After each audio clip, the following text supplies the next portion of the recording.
Conservatives are up in arms over the latest going on in Archie comics.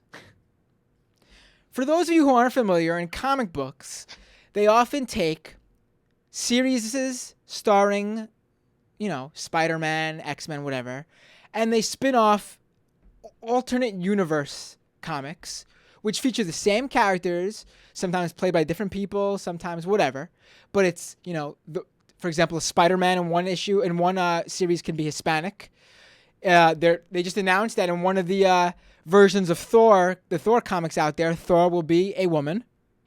They do this all the time. It's to keep storylines going and to keep their revenue up because they can sell multiple comics starring their most popular characters. So Archie Comics has a Life with Archie comic, which follows the high school students when they're adults. And as part of the storyline, Archie has died.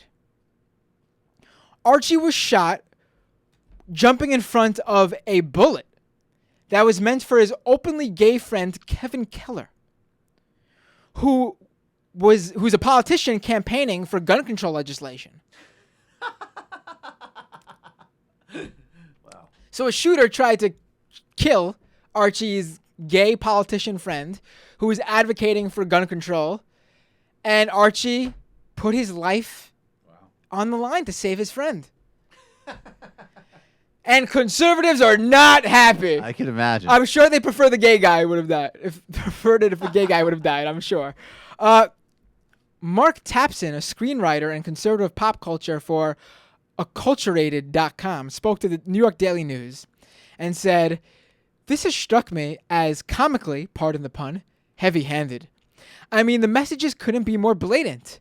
I hate to sound like a grumpy old conservative because I love pop culture." That I love. I don't know if he realized what he said there, but pop culture and conservatism cannot coexist according to a conservative himself. On the other hand, he continues, it does send a message that law-abiding Second Amendment backers are ticking time bombs and homophobic at that.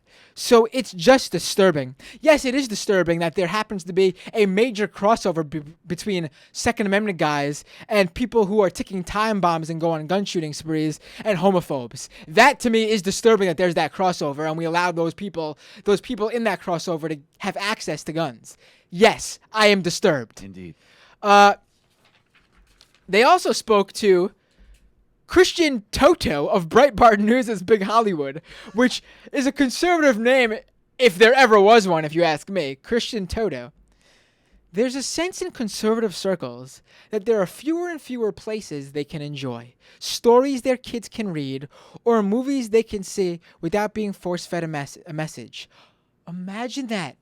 Imagine how hard it must be out there to know that your group is no longer represented or not represented at all in pop culture. That must really suck. Imagine having to have gone through that. I can't imagine what other groups can possibly understand what conservatives are going through right now as one version of the Archie arc. In all the Archie comics and all the other comics there are, one arc in the Archie comics universe decided to kill off Archie to save a gay politician advocating for gun control. If only there were other groups out there who knew how it was to be ignored in popular culture and in the media. I just wonder how they would feel. Ugh, imagine what conservatives must be going through.